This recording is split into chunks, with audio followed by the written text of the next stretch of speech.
Sindikatat morën administrim prona. Si erdhi ky vendim? Si ndikuan pronat në funksionimin e sindikatave?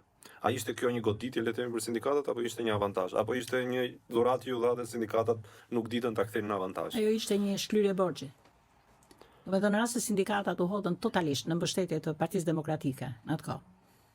Atëre Sali Berisha i ndjeu që duhet t'i kthente borxhin. Edhe ai i nxori një dekret. Dekreti kishte dhënien e pronave të ish bashkimeve profesionale, dhënë dyja konfederatave, që ishin BSPSH-ja dhe KSSH-ja, që ishin prapë ish bashkimet profesionale. U ndan me një përqindje shumë të vogël kështu të dallueshme, sipas gjoja antarësisë.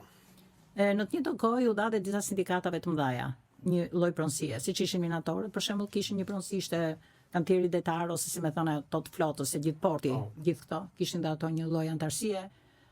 Ushtria kishte një lloj antarësie, pra ai për mendimin tim ka qenë minimi ose si më thënë vënia e shkatorimit të lëvizjes sindikaliste në Shqipëri.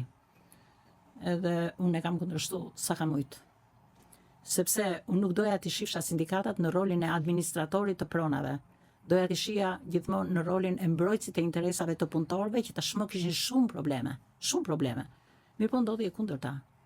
Dhe këtu filloi lëvizja sindikaliste për çarjen, shkatrimin, filloi të merresh me pronat, i harroi hallet e punëtorëve, prandaj për mua ajo dhënia e pronave dhe pa kundër dekret, pa kundër firmë.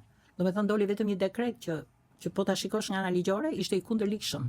Sepse duhesh patjetër të ishte një instancë madhore që prodhon ligje dhe nuk mundet presidenti të prodhojë ligje për të falur. Ai nxori një dekret që duhet kishte kundër përgjigjen e firmës nga qeveria ose nga parlamenti, që të bëhesh lig siç u bë më vonë një ligj, që dhe ai nuk zgjidhi ndonjë problem sepse ne i dim tashmë pronat si janë.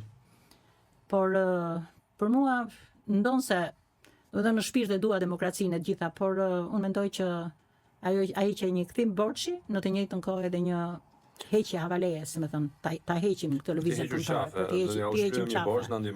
Po, ne po ju japim, sepse kjo u duk qartë pastaj me një gjyq të madh që u bë nga qeveria kur Berisha ishte kryeministër. Ja hodhi sindikatat në gjyq me i marr pronat.